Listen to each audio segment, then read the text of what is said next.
Hey everyone! Tonight, we're drifting back to Rome. Not the Rome of scooters, traffic circles, and gelato stands, though I'll admit that would be a decent place to drift into. No, tonight we're going to the Rome of fallen marble, quiet ruins, and one very famous stadium that's missing an awkwardly large chunk of itself. Yes, the Colosseum. That great stone monument to spectacle, cruelty, and the slightly obsessive need of emperors to show off. A building so iconic that, even if you've never been within 500 miles of Italy, you've probably seen its picture on a postcard, a travel mug, or, in the worst case, a motivational Instagram post. But if you look at it closely, and by closely, I mean at basically any photo, you'll notice something strange. Half of it is gone. Not politely gone, like a building demolished and tidied up. No, it looks as though someone took a bite out of it, or perhaps it leaned a little too far one way and lost interest in being symmetrical. So tonight, while you get comfortable, dim the lights, and maybe adjust your blanket, we're going to wander through the quiet history of why exactly the Colosseum looks so incomplete. And as always, it's not just a tale of earthquakes or weather. Because this is Rome, and therefore it's also about popes, feuds, recycling projects gone out of control, and people with too much time on their hands.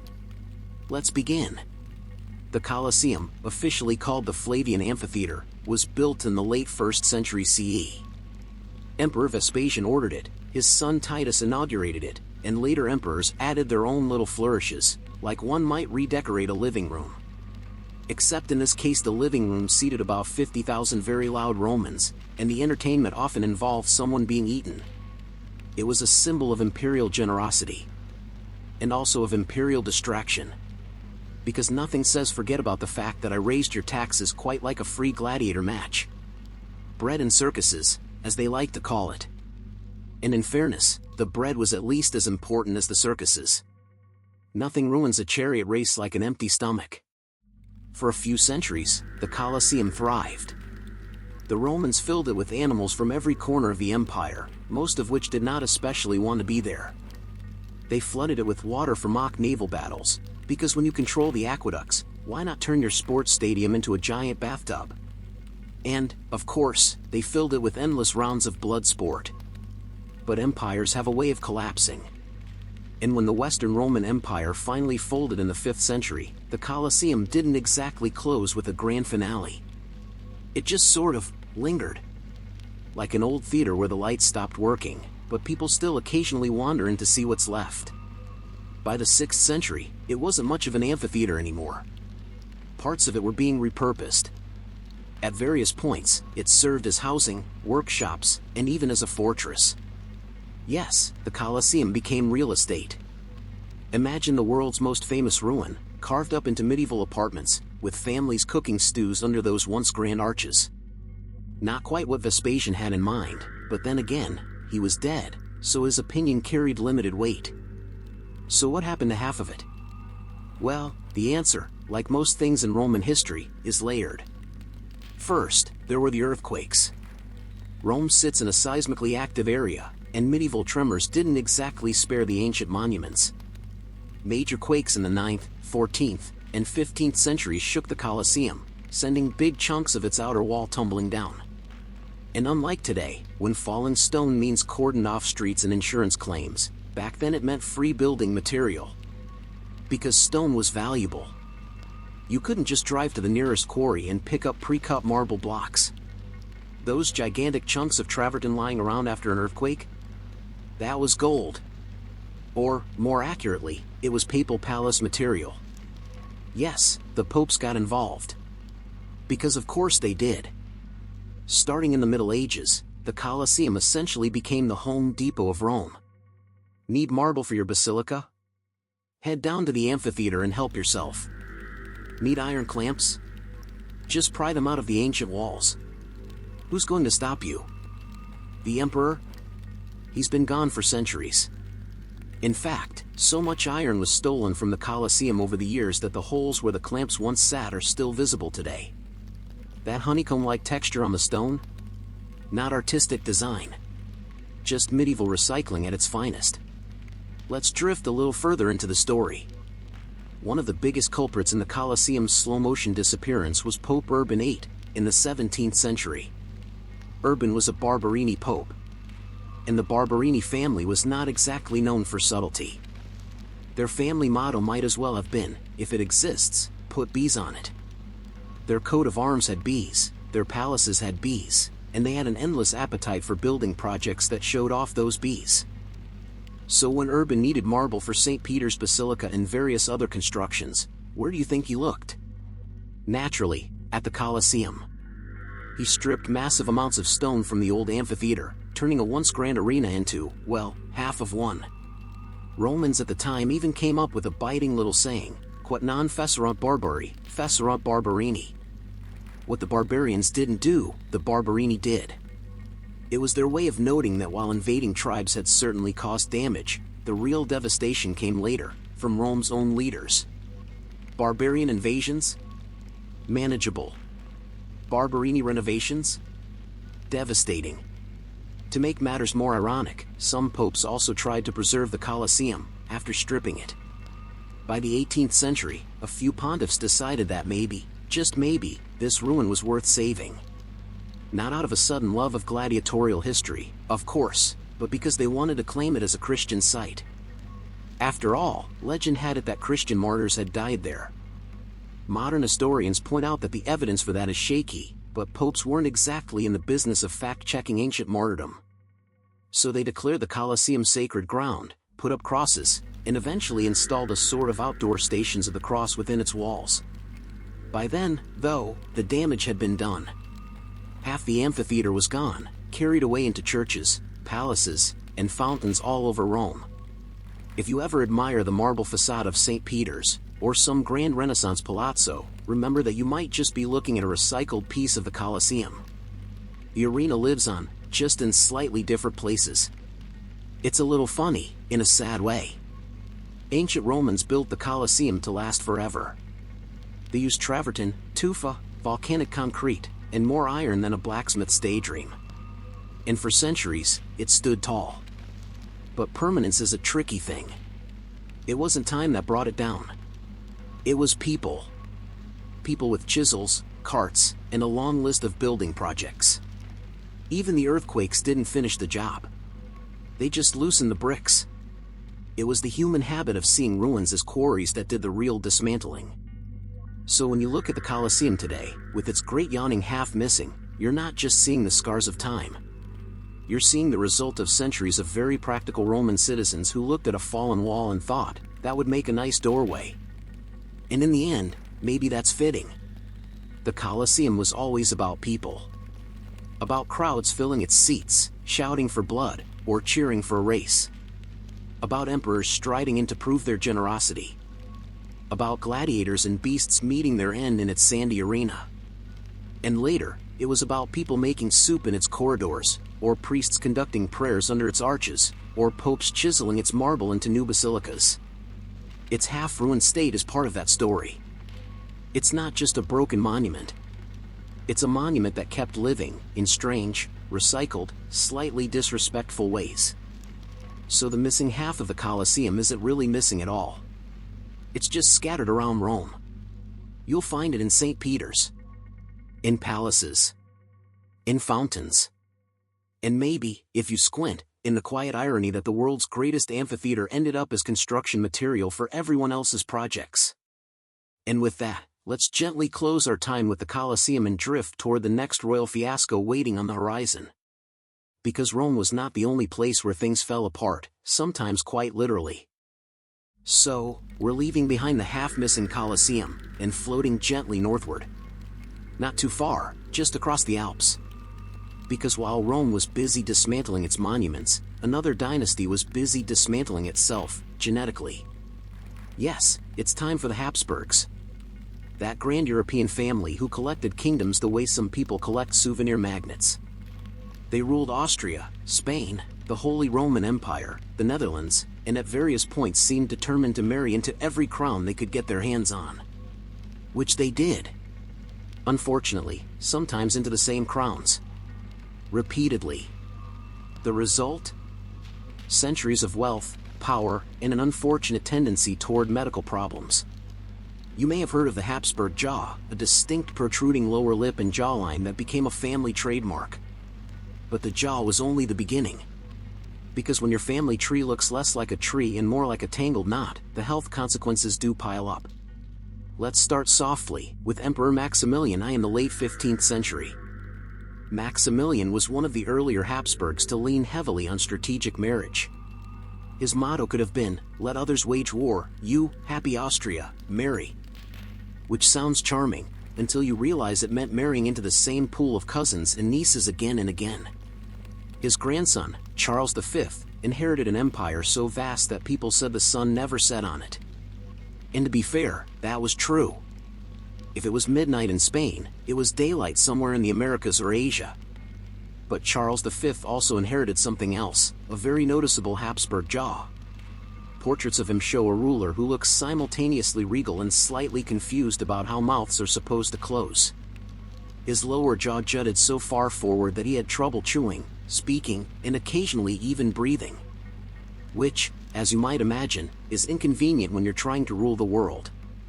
But Charles was not the end of the story. He passed on the jaw, and his descendants kindly kept it in circulation, like a family heirloom nobody wanted but no one could get rid of. Let's drift over to Charles's great-great-grandson, perhaps the most famous Habsburg medical case study of all, Charles II of Spain. Charles II is often remembered, rather unkindly, as the dynasty's tragic finale. Born in 1661, he inherited the Spanish throne as a child.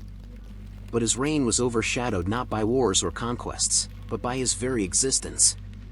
He was physically weak, chronically ill, and mentally fragile.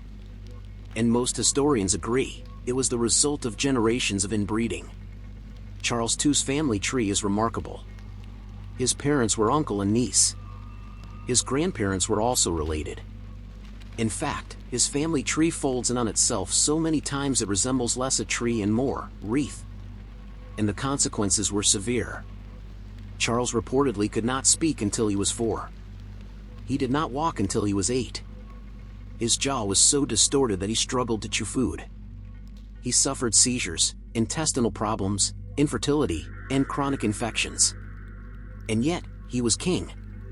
It's difficult to imagine ruling an empire stretching from Madrid to Mexico City when you can barely get out of bed. But Charles did, or at least, people did it for him.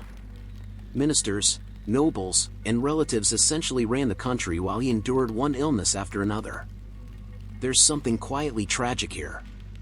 The Spanish Empire at the time was declining, losing wars, bankrupting itself with silver shipments, and struggling with revolts. And at the center of it all was a king who could barely function. It wasn't his fault, of course. Charles didn't ask to be the product of centuries of dynastic stubbornness. But he became the symbol of its consequences. When he died childless in 1700, after years of desperate attempts at producing an heir, the Spanish Habsburg line ended. His death triggered the War of Spanish Succession, which plunged Europe into yet another exhausting series of battles. All because a dynasty had married itself into genetic exhaustion. But the Habsburgs didn't disappear entirely. The Austrian branch carried on, somewhat sturdier, though still jaw-forward. Maria Theresa, mother of Marie Antoinette, ruled with remarkable energy in the 18th century. She was competent, clever, and produced 16 children. A record, considering the dynasty's struggles. Her children, however, were still strategically married off across Europe, continuing the tradition of diplomacy by family union. And while some of them thrived, others, like poor Marie Antoinette, ended up losing their heads, quite literally. There's a certain irony in how the Habsburgs saw marriage. They believed it was the safest path to power. Why fight wars when you can simply marry your enemy's sister and inherit their lands? But what seemed clever in the short term proved disastrous over centuries. Their bodies could not handle the repetition. Their heirs became increasingly fragile, until one day, the empire itself cracked under the weight of its genetics. And yet, the Habsburg jaw remains one of history's most peculiar legacies. It's there in portraits, statues, and endless museum exhibits. A reminder that even the most powerful families cannot outmaneuver biology. Let's pause and picture it. A grand imperial court. Velvet robes, golden crowns, walls hung with tapestries depicting glorious battles. And at the center, a monarch struggling to form words because his teeth don't quite meet. Behind the splendor, there's always something faintly ridiculous. And maybe that's why people remain fascinated by the Habsburgs. Because they embodied both extremes of power, ruling half the world, and yet unable to master the basics of chewing. So, what happened to the missing half of the Colosseum? People carted it away. What happened to the Habsburgs? They carted themselves away, generation after generation, into cousin marriages, until there was almost nothing left to inherit. Two very different ruins, but both with their own quiet lessons and impermanence. And now, let's drift onward again. Away from the Spanish palaces and Austrian courts, into another corner of royal strangeness. Because Europe had no shortage of rulers who stumbled under the weight of their crowns, or their bloodlines. Let's leave the palaces behind for now. We've had our fill of dynasties collapsing under their own genetics. So let's turn instead to the people who actually kept the empire running and marching. The Roman legions. Those famously disciplined soldiers who trudged across Europe, the Middle East, and North Africa. They built roads, conquered territories, and occasionally complained in graffiti about the quality of their rations. Because if there's one thing that truly binds humanity across the centuries, it isn't politics or religion. It's grumbling about the food. So, what did the average legionary actually eat? Well, if you're imagining roasted boar feasts, amphorae of wine, and grapes served by faintly disinterested slaves, no. That was the aristocrats. The soldiers' diet was much plainer. Practical. Functional. Designed to keep a man on his feet during a 20-mile march, not to delight the senses. The backbone of it all was grain. Specifically, wheat. Each soldier received a regular ration, often in the form of raw grain he had to grind himself. Yes, the Roman legion came with its own hand mills. And yes, this meant soldiers spent a surprising amount of time hunched over grinding wheat into flour. Hardly the glamorous life of conquest. The flour was usually baked into a dense, tough bread. Something portable, filling, and only marginally edible. Think less fresh baguette and more survival biscuit. In emergencies, they could also make pulse, a kind of porridge. Boiled grain mixed with water, sometimes with a drizzle of oil or, if you were feeling fancy, some herbs. In other words, the Roman Empire was built on porridge. Which feels slightly less majestic than marble arches and triumphal processions, but there we are. Of course, bread and porridge alone won't keep soldiers happy. Protein was essential. And here, the diet varied depending on where the legions were stationed. Pork was a favorite, salted, smoked, or fresh. Sometimes beef, though cattle were often more valuable alive, for labor. Goats and sheep filled in the gaps. Then there was cheese. Lots of cheese. Roman soldiers were not lactose intolerant by choice. Hard cheeses, easy to carry and slow to spoil, provided a steady source of protein and fat. Archaeologists have even found Roman cheese molds, confirming that, yes, the empire marched on dairy. And then there was fish. Or, more specifically, fish sauce. The Romans adored garum, a fermented fish condiment that makes modern soy sauce look positively tame. It was made by leaving fish guts to rot in the sun with salt until they liquefied into a pungent, salty, umami-rich sauce. Soldiers poured it on everything. Because when your bread tastes like damp cardboard, a splash of rotting fish juice at least adds character. Let's not forget vegetables. Roman legions ate onions, garlic, leeks, lentils, chickpeas, whatever was available locally. These weren't luxuries. They were necessities, preventing scurvy and other deficiencies. Garlic, in particular, was valued not just for taste, but for supposed medicinal properties. Roman soldiers chewed it for strength, which may not have actually helped, but certainly kept enemy troops at a polite distance. Fruit made an appearance too. Dried figs and dates, easy to transport. Fresh fruit if it was in season. Honey was the main sweetener. Sugar hadn't yet arrived, so honey was the closest thing to a dessert ingredient. And if you were really lucky, you might get wine mixed with honey, a concoction called mulsum. Soldiers probably didn't see it often, but they certainly wouldn't have refused. Now, about the wine. Because yes, Roman soldiers drank. A lot. But not in the way you might think. Wine wasn't just for relaxation. It was safer than water, which was often questionable at best. Wine was usually watered down, turning it into a sort of mildly alcoholic hydration source. Strong, undiluted wine was seen as uncivilized, something barbarians did.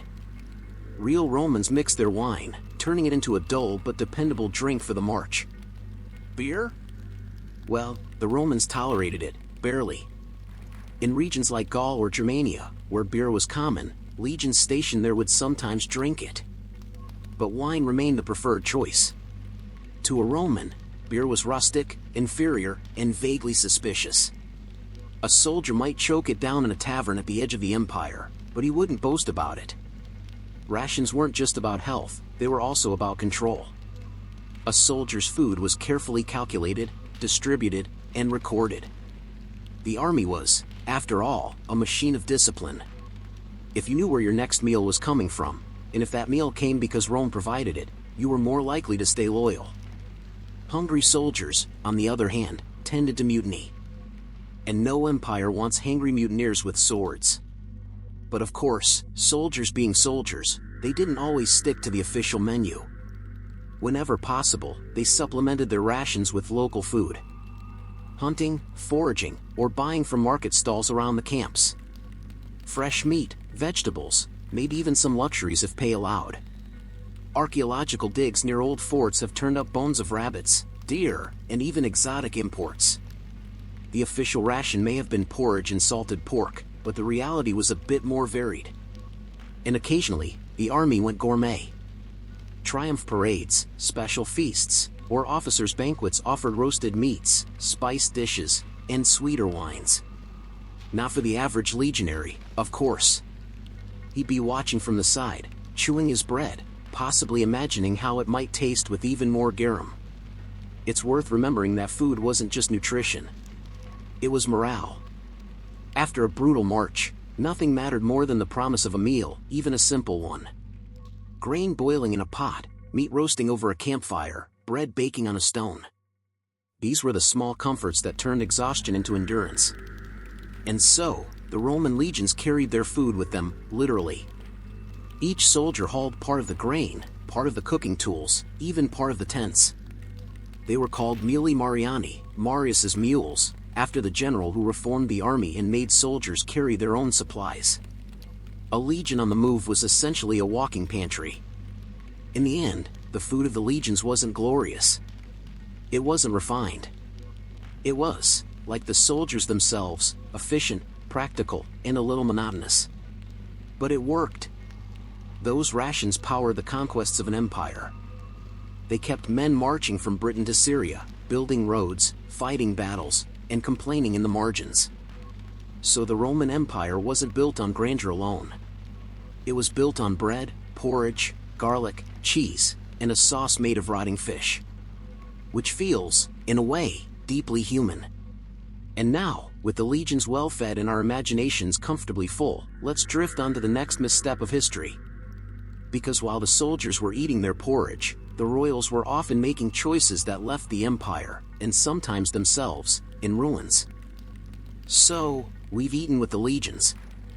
We've chewed their bread, sipped their diluted wine, and tolerated their porridge. And while it wasn't exactly delicious, it was at least honest food. Simple, filling, and vaguely respectable. But what about the emperors? Surely the most powerful men in the world dined like gods. Surely their tables groaned under the weight of delicacies. And indeed they did, though not always in ways that make them look particularly dignified. Because if the legionaries' rations reveal the backbone of Rome, the emperor's banquets reveal the soft underbelly. And sometimes that underbelly was stuffed with flamingo tongues, gold-dusted dishes, or the endless, tedious need to prove that yes, this emperor was, in fact, richer than you. Let's start gently, with a man named Vitellius. He was emperor for only 8 months in the year 69 CE, the so-called Year of the Four Emperors.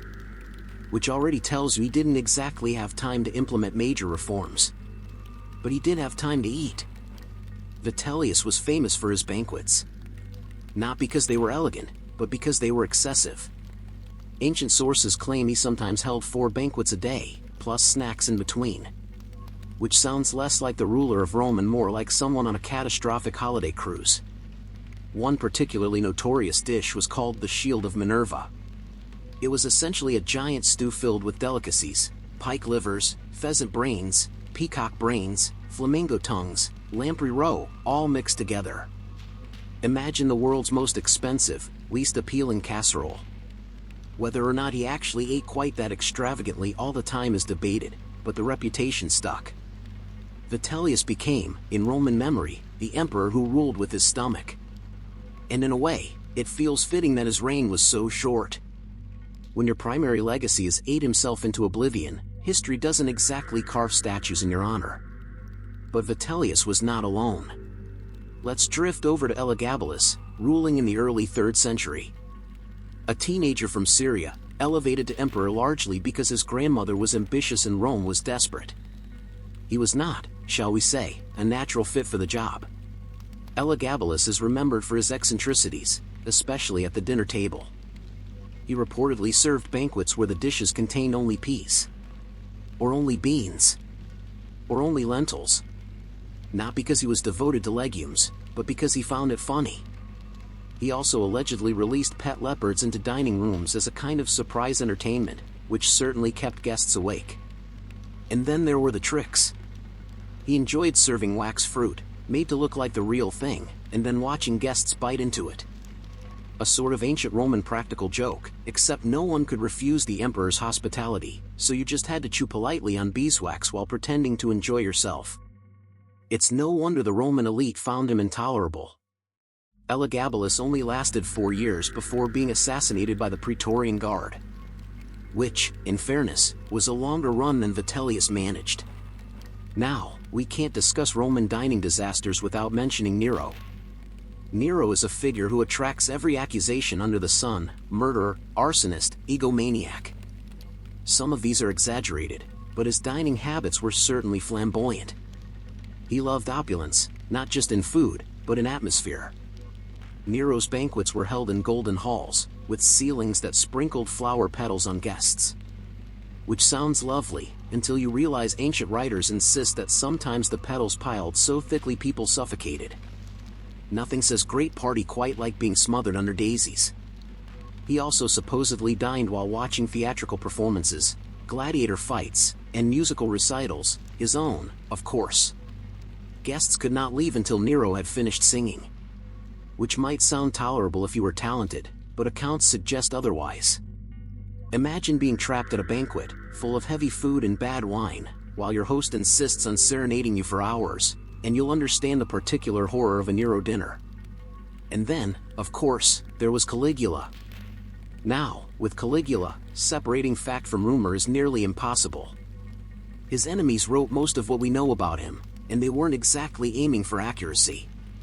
But even with some exaggeration, his reputation as a dinner companion is mixed. Caligula reportedly enjoyed humiliating his guests. He might serve them gold-dusted bread, quite literally bread sprinkled with gold leaf, not because it tasted good, but because it was extravagant. He's also said to have seated his horse, Incitatus, at banquets, treating the animal as an honored guest. Did the horse actually dine with him?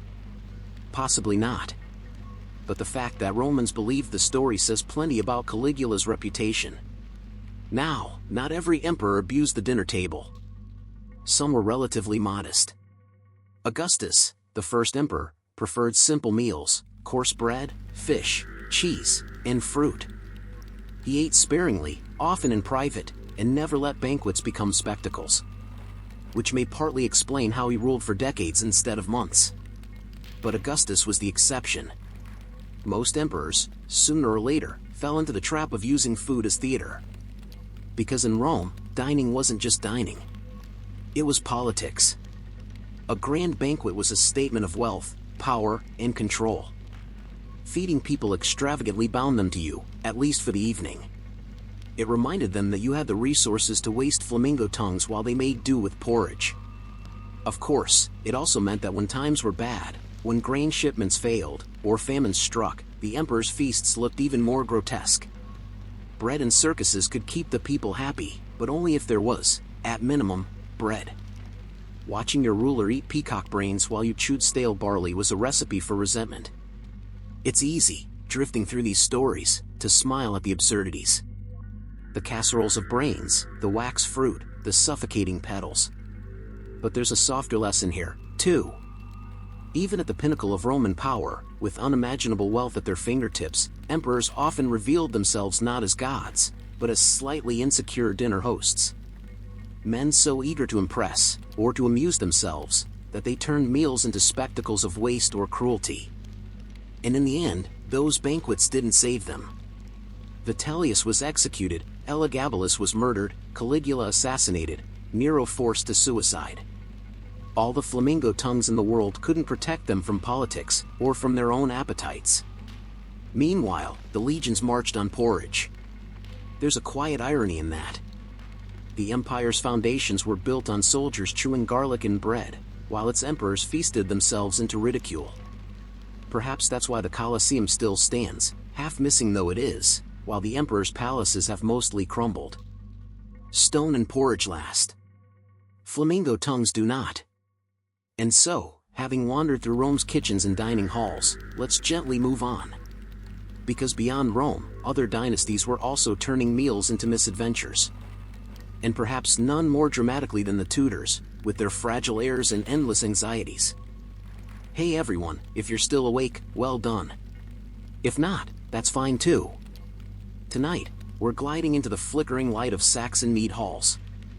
Those long wooden structures where warriors gathered, not so much to fight, but to drink, boast, and occasionally fall asleep in their own soup. A mead hall was the social heart of an early medieval community. For the Anglo-Saxons, and their cousins across the sea, the hall wasn't just a dining space.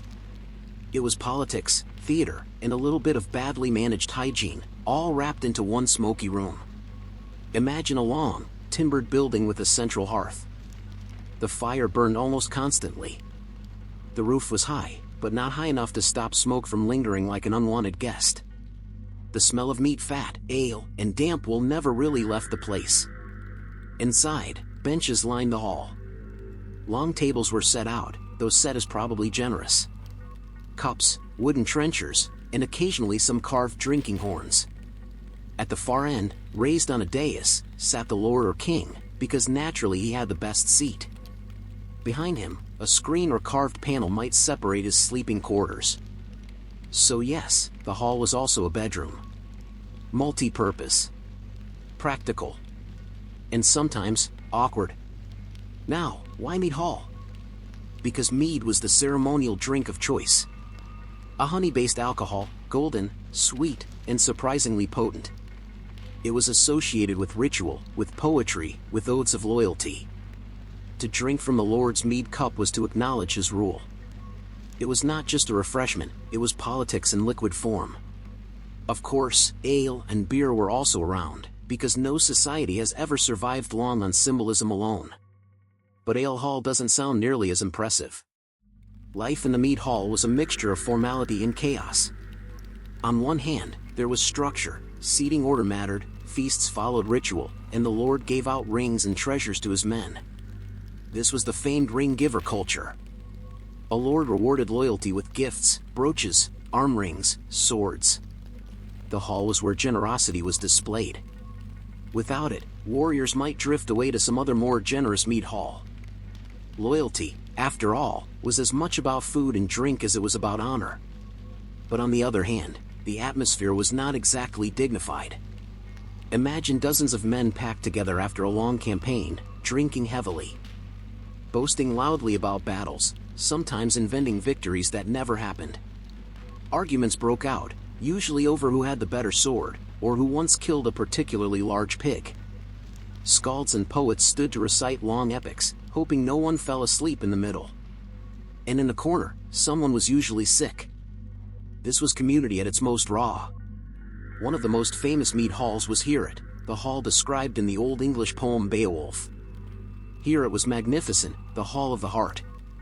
It glittered with tapestries, rang with music, and was large enough to be legendary. Of course, in the poem, it also attracted a monster who wasn't thrilled with the noise. Because naturally, when you build a party hall in the middle of the wilderness, someone, or something, will complain. But not all mead halls were so dramatic. Most were modest, practical, and a little drafty. The walls were of timber, the roof thatched. Rats probably found them as welcoming as the warriors did. Still, they symbolized stability. To build a hall was to say, I am here to stay. I am a lord. I have followers, and they need a place to drink. What fascinates historians is how much storytelling happened in these halls. They were, in many ways, the libraries of their time. Without written chronicles, history lived in recited verse. Genealogies, battles, heroic deeds, all preserved in memory, passed along by poets at feasts. So the mead hall wasn't just about alcohol. It was about identity. It was where people reminded themselves who they were and why they mattered. Of course, the mead hall could also be a place of fear. If loyalty faltered, the same benches where warriors feasted could turn into scenes of violence. Ambushes, assassinations, betrayals, there are plenty of sagas where a hall feast ended in blood. The Vikings, in particular, were fond of setting rival halls on fire, trapping everyone inside.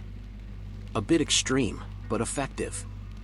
You might say the mead hall was both a cradle of community and a tinderbox of rivalry. Let's drift for a moment into the sensory details. It's evening. The fire crackles. Shadows dance on the rafters.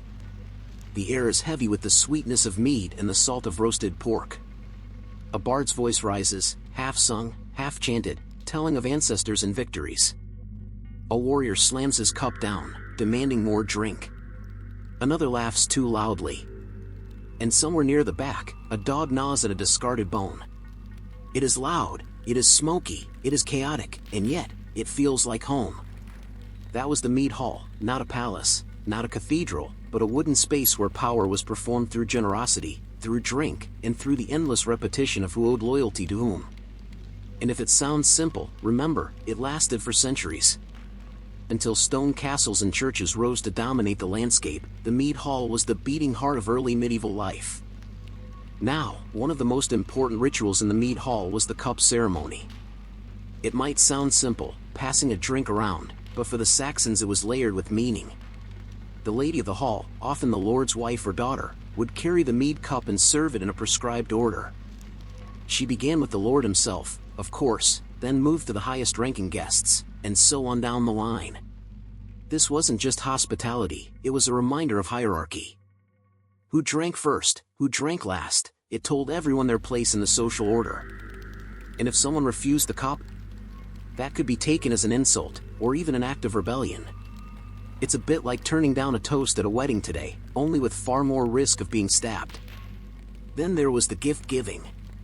A lord in a mead hall was expected to show his generosity. He gave out rings, armbands, swords, helmets, tokens that bound his men to him. This is why Old English poetry is full of phrases like the ring giver to describe a king. It wasn't flattery. It was the defining duty of a ruler. A lord who hoarded wealth was despised. Better to scatter gold among your men, let them boast of your generosity, and hope they actually showed up the next time you needed them to fight. In some ways, the mead hall was a primitive payroll office, only the wages were paid in silver, treasure, and bragging rights. Music and poetry were essential too. The scop, or bard, would stand in the hall, harp in hand, and recite long poems about legendary heroes. Everyone listened, or at least pretended to. The scop's job was to glorify the past, to remind the warriors that they were part of something greater. And also, to keep the mead flowing smoothly.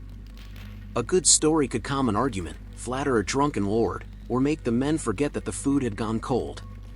But of course, not everything in the hall was about ritual and poetry. There was also a healthy dose of boasting. This was called the beat, a formal boast about what you had done, or what you intended to do. It wasn't considered arrogance. It was expected. A warrior would stand, declare how many enemies he had slain, or promise to defeat the next monster that came crawling out of the fens. Everyone nodded solemnly, though perhaps a little sarcastically. And then the next man would try to outdo him. In short, it was competitive storytelling with alcohol involved. Not too different from modern gatherings, if we're being honest. Historically, archaeologists have found traces of real mead halls. At Yevering in Northumbria, a vast timber hall stood in the early 7th century. It could hold hundreds of people. Post holes in the earth show its great size, and nearby burial mounds suggest it was a center of both politics and ritual. Another famous site is at Lidre in Denmark, long thought to be the real-life inspiration for Herod in Beowulf. The hall there was over 150 feet long, truly monumental for wood construction. Imagine it lit at night, its walls glowing like a beacon across the fields. It must have looked almost magical, at least from a distance. Up close, of course, it probably still smelled like sweat and spilled ale. It's worth remembering that the mead hall wasn't just a place of drinking and gift-giving. It was also a courtroom. Disputes were heard there. Oaths were sworn. Fines were handed out. If someone had stolen a cow or insulted his neighbor, the hall was where judgment came. So in addition to its warmth and chaos, it also carried the weight of law. The same benches where warriors drank were the benches where justice was proclaimed. This blend of feast and law was very Saxon, practical, communal, and perhaps a little contradictory. And yet, for all their importance, mead halls were temporary things. Wood rots. Roofs collapse. Most of these buildings lasted no more than a generation or two before they needed rebuilding. That impermanence might be why they loom so large in poetry. The halls themselves vanished, but the memories of what happened inside, heroic speeches, gift-giving, loyalty, betrayal, those lived on in song. So when we picture the Saxons, or the Danes, or any of those early medieval peoples, it isn't castles that define them. It's the mead hall. A smoky, noisy, slightly chaotic space where men swore loyalty over honey wine, where women carried the ceremonial cup, where poets kept the past alive, and where tomorrow's fights were planned, usually by men who were already halfway to drunk. Let's leave the mead hall there for now. The fire is still glowing. The cups are still being passed. And the air is still thick with equal parts smoke and ego. One of the things people sometimes forget about mead halls is that, for all their ceremony, they were also prone to complete disaster. Feasts were unpredictable. Food might run short. The mead might sour. Or worse, the wrong person might be seated in the wrong place. Seating order mattered desperately. If you thought modern family dinners were tense, imagine a room full of armed men, all of whom believed they were more important than the man sitting beside them. A single misplaced chair could spark a feud that lasted for generations. Take the saga of Olaf Tryggvason for example. In one feast, two rival men argued over who had the right to sit closer to the king. Neither would back down. And because this was a medieval hall, not backing down didn't mean sulking quietly. It meant drawing swords in the middle of dinner. The feast turned into a brawl, several men died, and the entire point of gathering in the hall, to show loyalty and unity, was rather undermined. This sort of thing happened often enough that poets made a habit of recording it, usually with the dry observation that many men fell that night. Another recurring problem was the tendency of mead halls to burn down. Fire, after all, was the centerpiece. A great hearth blazed in the middle of the floor. The roof was thatch. The walls were timber. And the floor was often covered in rushes, essentially dry straw sprinkled with herbs. One spark in the wrong place, and your entire symbol of power went up in smoke. Sometimes it was an accident. Sometimes it was the result of an enemy raid. And sometimes it was deliberate arson, carried out by a rival who knew just how much it would hurt to see your hall reduced to ashes. The mead hall was also a stage for oaths. These weren't taken lightly. Swearing loyalty in the hall was binding, both in the eyes of men and the gods. Breaking such an oath was considered shameful, the kind of thing that would follow your family for generations. But of course, that didn't stop people from doing it. There are plenty of sagas where a man swears eternal loyalty in one feast, and by the next feast he's fighting for someone else. It seems the mead cup had a way of loosening promises as well as tongues. What's fascinating is how the hall represented not just social power, but cosmic order. The Saxons, like their Norse relatives, believed the world itself was held together by feasting, gift-giving, and shared loyalty. The hall was a miniature universe. The fire was the sun. The roof beams were the sky. The Lord was the center, like a human sun god distributing warmth and light in the form of meat and treasure. It was symbolic, poetic, and slightly sticky underfoot. We also know from archaeology that halls weren't just for elites. Yes, kings and great lords had vast timber halls like Yevering or Lidra. But smaller villages had their own, humbler versions. A local chieftain's hall might fit only a few dozen people. It was still the center of the community, though. The place where marriages were celebrated, disputes settled, and winter nights endured. So while the legendary here may be remembered in epic poetry, the reality was many smaller, draftier, less glamorous halls dotting the landscape. Let's drift into one of those more ordinary halls. The benches are rough. The food is simple, boiled meat, bread, maybe some cheese. The meat isn't golden and clear, but cloudy, with bits of wax still floating in it. The Lord isn't a glittering ring giver, just a man with a handful of silver armlets to hand out to his closest followers. And yet, to the men in that room, it is still a place of belonging, still the heart of their world. By the later Saxon period in England, stone churches began to compete with timber halls as community centers. But even then, the old idea of the mead hall lingered. It lived on in literature, in poems like Beowulf, and in the memory of a culture that valued generosity, loyalty, and the occasional boast shouted over a cup of honey wine. So, in the end, the mead hall wasn't just a building. It was an idea.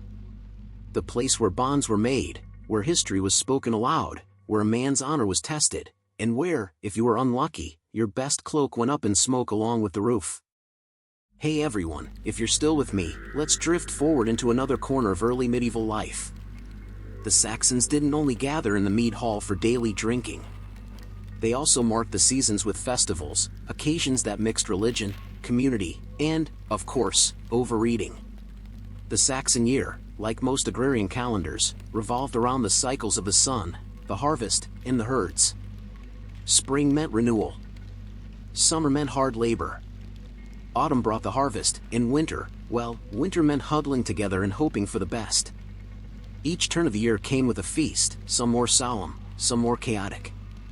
And because written records are scarce, what we know comes from a mix of archaeology, later chronicles, and a bit of educated guesswork. Let's start with Yule. Yes, that word should sound familiar. The Saxons, like their Norse cousins, marked midwinter with a great feast. It was cold, the days were short, and survival wasn't guaranteed. So naturally, they lit fires, slaughtered animals, brewed strong drink, and tried to convince themselves the sun would return. Pagan Yule involved sacrifices, both of animals and, occasionally, of less voluntary offerings. By the Christian period, the festival softened into what we'd recognize as Christmas.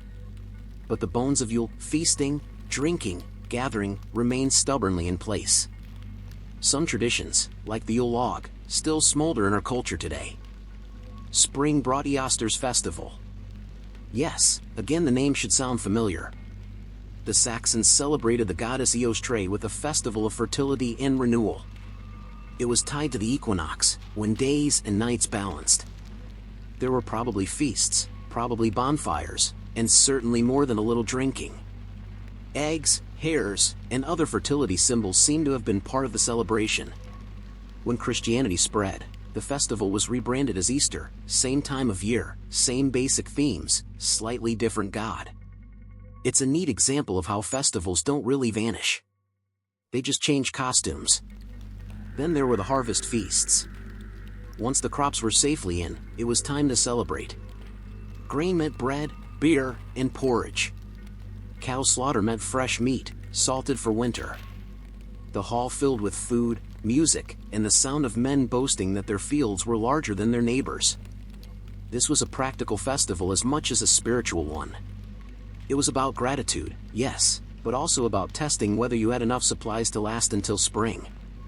A lean harvest meant a lean feast, and everyone noticed. The Saxons also had smaller, more local celebrations. Victories in battle, weddings, alliances, all were marked with feasts. To feast was to declare, we are strong enough to spare food for celebration. That was power in its simplest form. A lord who could throw a feast for his followers proved his wealth and his ability to protect them.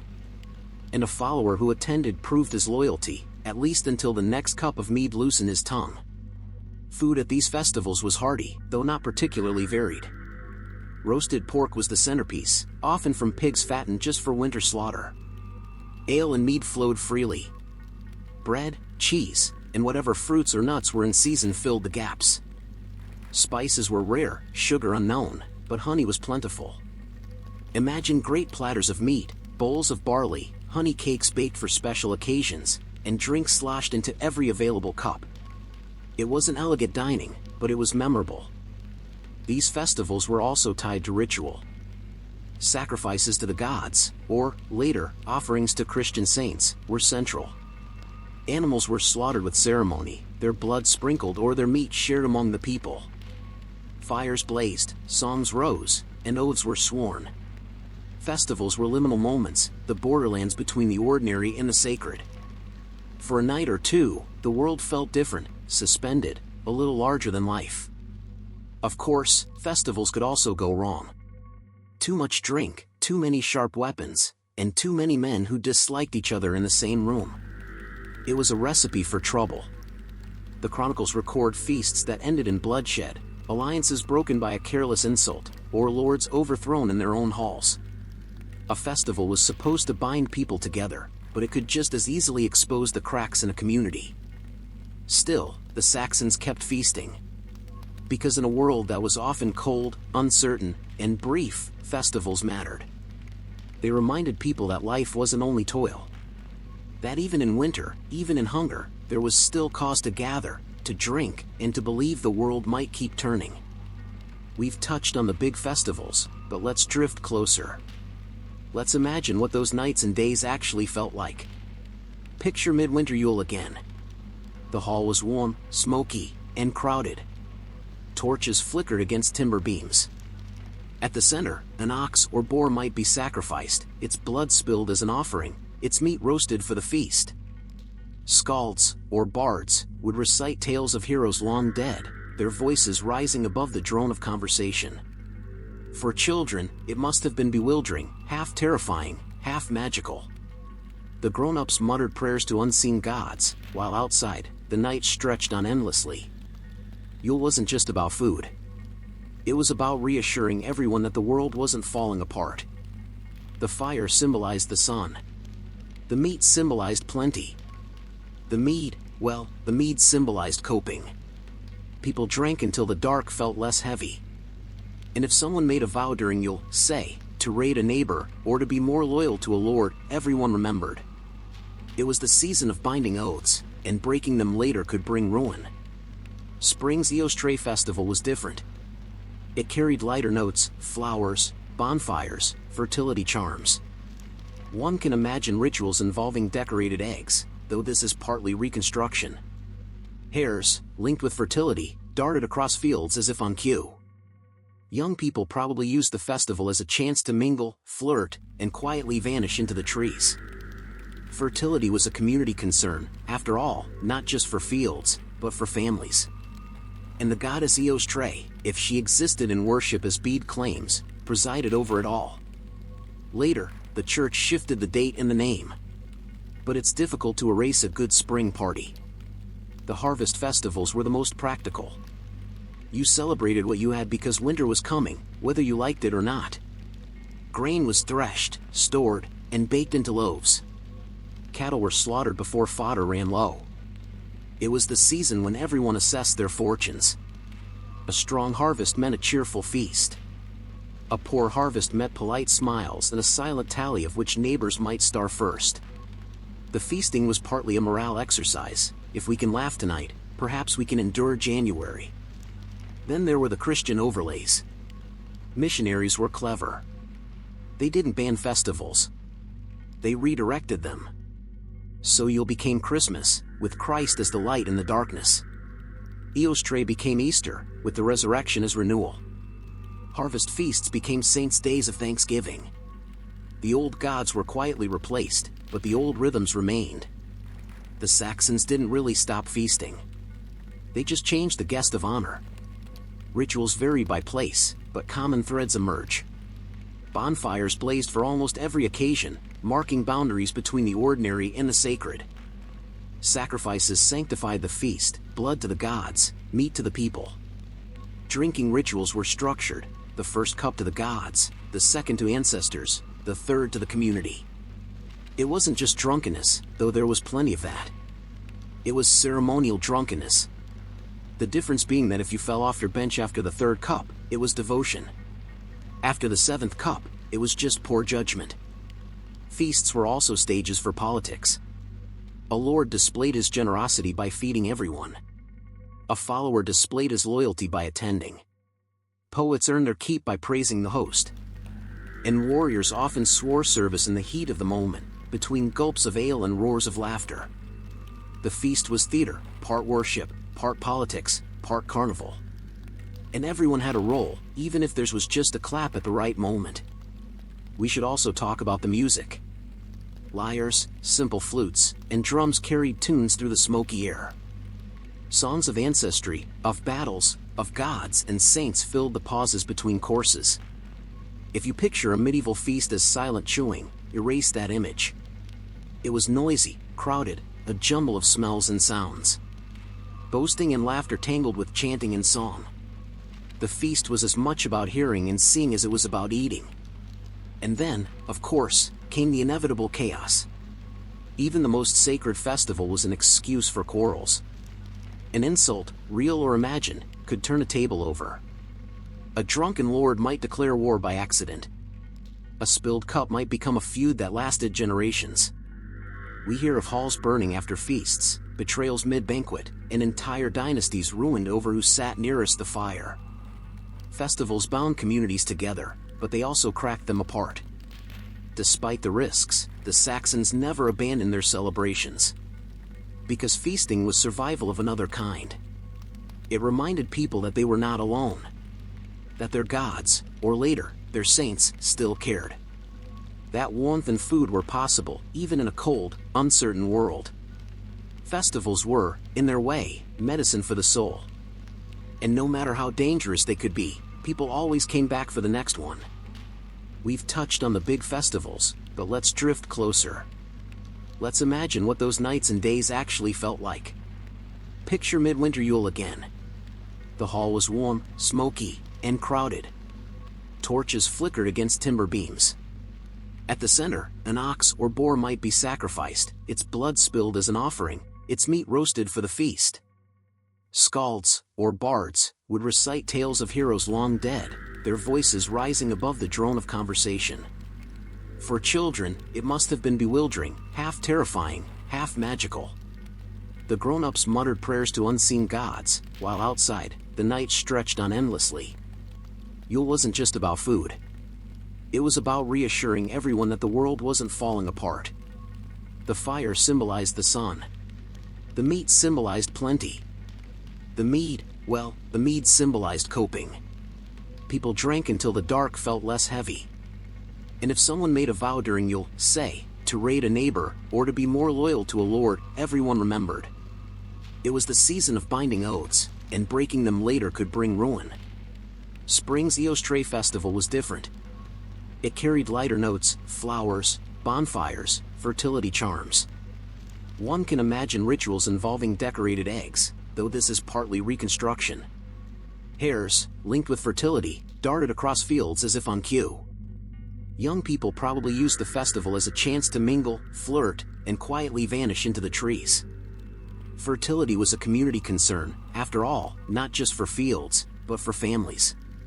And the goddess Eostre, if she existed in worship as Bede claims, presided over it all. Later, the church shifted the date and the name. But it's difficult to erase a good spring party. The harvest festivals were the most practical. You celebrated what you had because winter was coming, whether you liked it or not. Grain was threshed, stored, and baked into loaves. Cattle were slaughtered before fodder ran low. It was the season when everyone assessed their fortunes. A strong harvest meant a cheerful feast. A poor harvest met polite smiles and a silent tally of which neighbors might starve first. The feasting was partly a morale exercise. If we can laugh tonight, perhaps we can endure January. Then there were the Christian overlays. Missionaries were clever. They didn't ban festivals. They redirected them. So Yule became Christmas, with Christ as the light in the darkness. Eostre became Easter, with the resurrection as renewal. Harvest feasts became saints' days of thanksgiving. The old gods were quietly replaced, but the old rhythms remained. The Saxons didn't really stop feasting. They just changed the guest of honor. Rituals vary by place, but common threads emerge. Bonfires blazed for almost every occasion, marking boundaries between the ordinary and the sacred. Sacrifices sanctified the feast, blood to the gods, meat to the people. Drinking rituals were structured, the first cup to the gods, the second to ancestors, the third to the community. It wasn't just drunkenness, though there was plenty of that. It was ceremonial drunkenness. The difference being that if you fell off your bench after the third cup, it was devotion.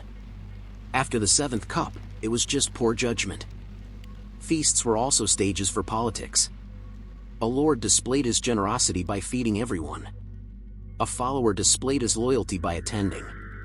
Poets earned their keep by praising the host. And warriors often swore service in the heat of the moment, between gulps of ale and roars of laughter. The feast was theater, part worship, part politics, part carnival. And everyone had a role, even if theirs was just a clap at the right moment. We should also talk about the music. Lyres, simple flutes, and drums carried tunes through the smoky air. Songs of ancestry, of battles, of gods and saints filled the pauses between courses. If you picture a medieval feast as silent chewing, erase that image. It was noisy, crowded, a jumble of smells and sounds. Boasting and laughter tangled with chanting and song. The feast was as much about hearing and seeing as it was about eating. And then, of course, came the inevitable chaos. Even the most sacred festival was an excuse for quarrels. An insult, real or imagined, could turn a table over. A drunken lord might declare war by accident. A spilled cup might become a feud that lasted generations. We hear of halls burning after feasts, betrayals mid-banquet, and entire dynasties ruined over who sat nearest the fire. Festivals bound communities together, but they also cracked them apart. Despite the risks, the Saxons never abandoned their celebrations. Because feasting was survival of another kind. It reminded people that they were not alone.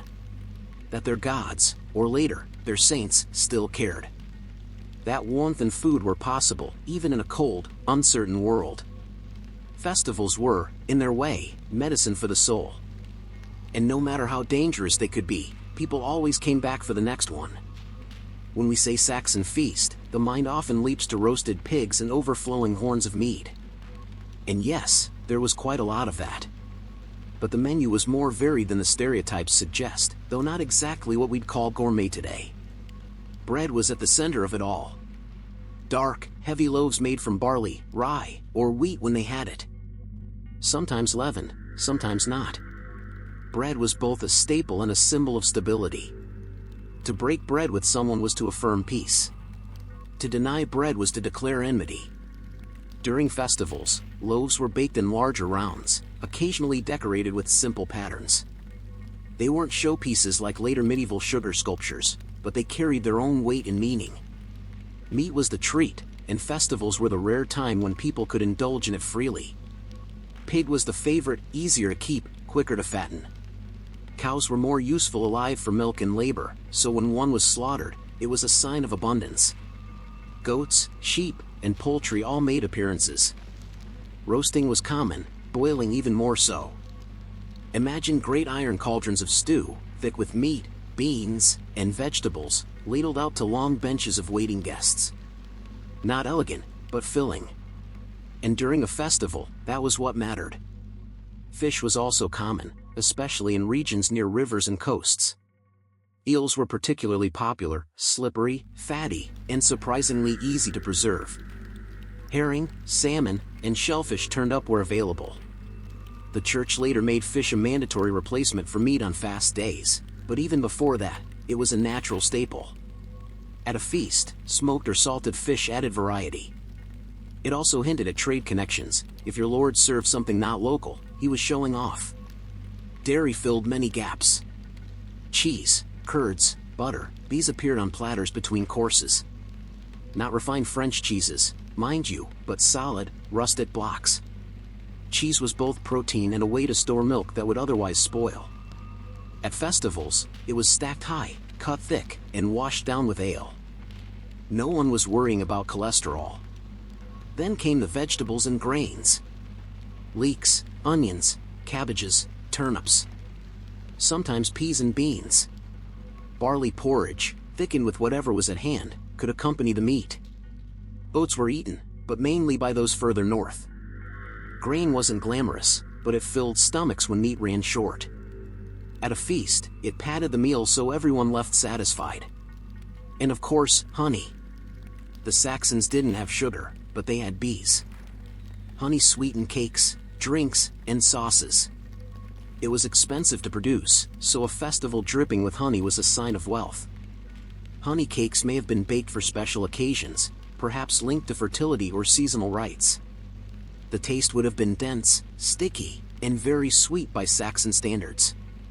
Drinks deserve their own pause. Ale was daily fare, thick, low in alcohol, safer than water. But for festivals, stronger ale was brewed, sometimes flavored with herbs.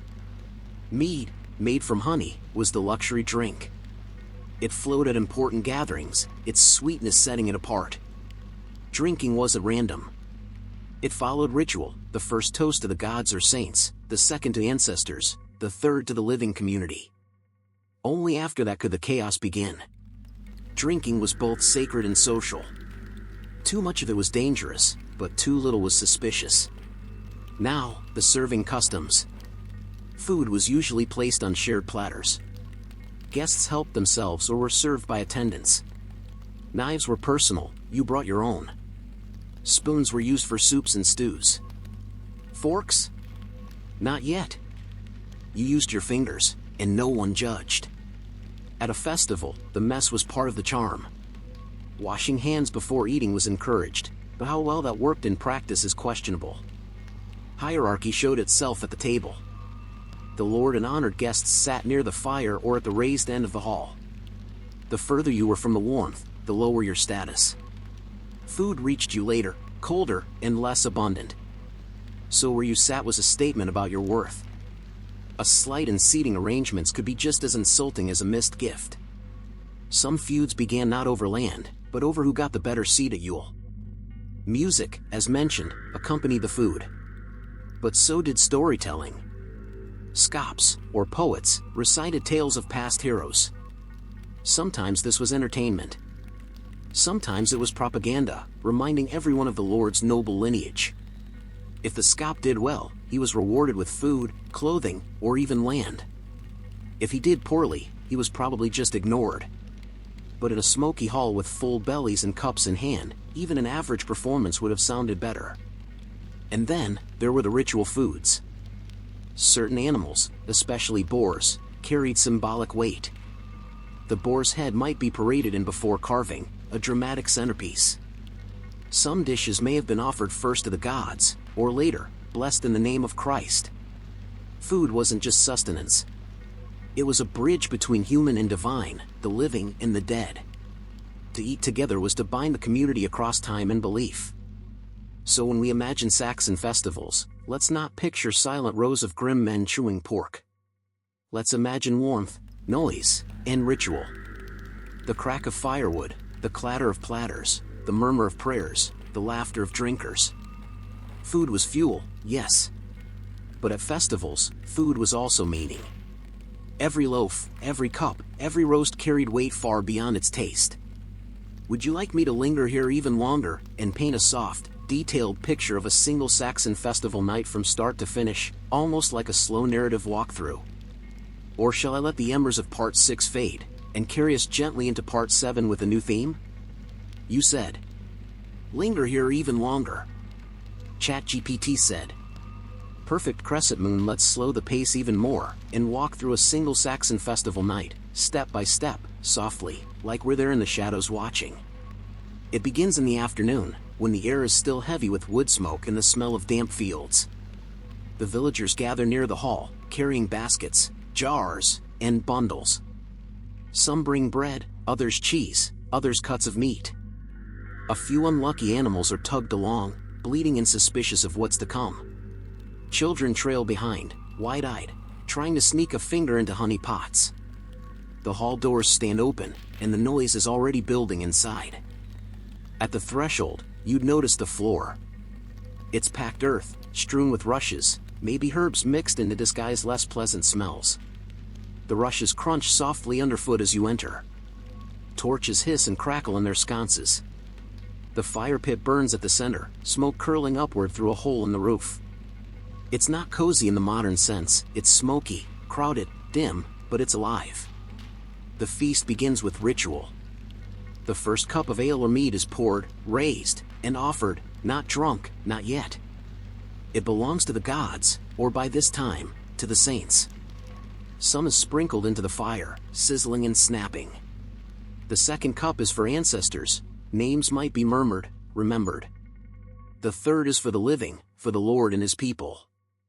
Only then do lips touch the drink, and the hall exhales in relief. The festival has truly begun. The food arrives slowly.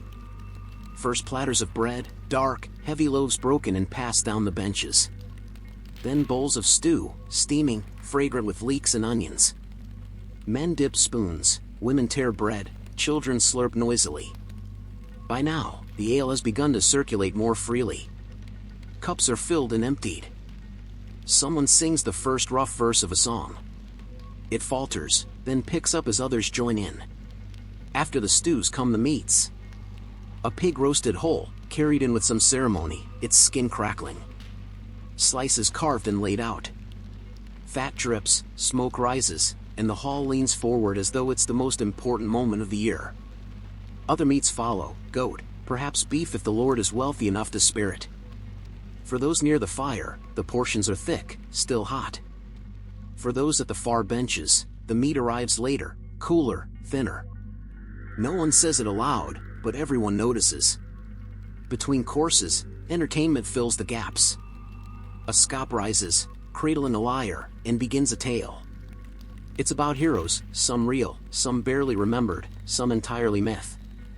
The words roll over the crowd, half listened to, half dreamed through.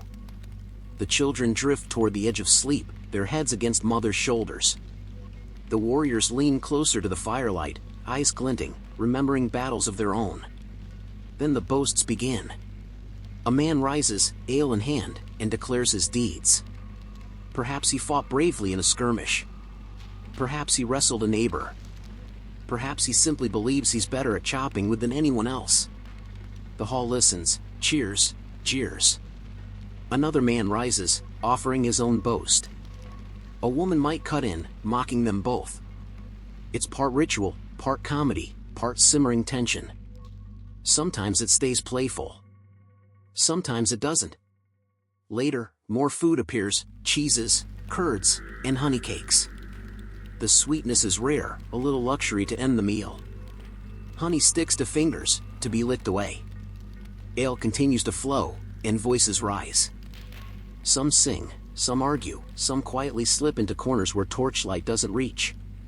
The Lord, if he's clever, watches closely. He notes who grows too drunk, who mutters resentments, who laughs too freely. A feast isn't just food, it's intelligence gathering. By midnight, the hall is a haze of smoke and sound. The fire roars lower, logs collapsing into embers. Some guests slump where they sit, asleep against walls or benches. Others still mutter through half-sung verses, too stubborn to surrender. The air is thick with the mingled smells of meat, sweat, ale, and smoke. It isn't pleasant, but it is alive, full of community and chaos. Outside, the night is cold and silent. The stars hang clear above the dark roof. The fields are quiet, animals asleep. But from the hall, the noise spills out, laughter, clashing cups, the occasional shouted oath. A beacon of human warmth against the long winter. A fragile, flickering moment of abundance in a world where tomorrow might bring hunger again. By dawn, the feast is fading. The fire is ash. The guests stir, groggy and stiff. The hall smells of last night's excess. But no one doubts the purpose.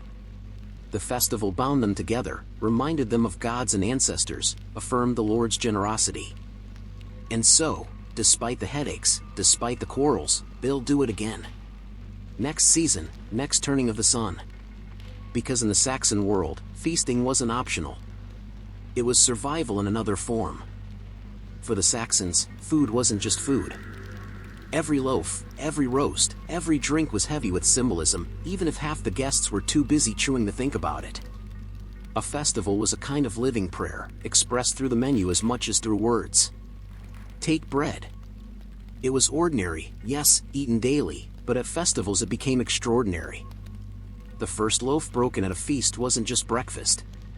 It represented the bond of community, the breaking and sharing of life itself. In pagan times, a loaf might be blessed to the gods. Later, priests blessed it in Christ's name. The ritual shifted, but the bread remained. Even its round shape mattered, a circle, endless, mirroring the sun's return or the cycle of the seasons. Meat carried its own messages. The slaughter of animals wasn't only practical, it was sacred. A boar's head, carried into the hall before carving, announced strength and courage. The boar was fierce, hard to kill, a beast of the wild. To serve it was to show mastery over chaos, to claim power.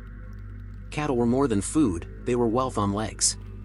Killing one for a festival declared, "We are rich enough to spare this." Guests noticed, of course. A stingy lord served goat. A generous lord slaughtered oxen. Feasting was politics written in pork fat. Honey was sweeter than mere taste.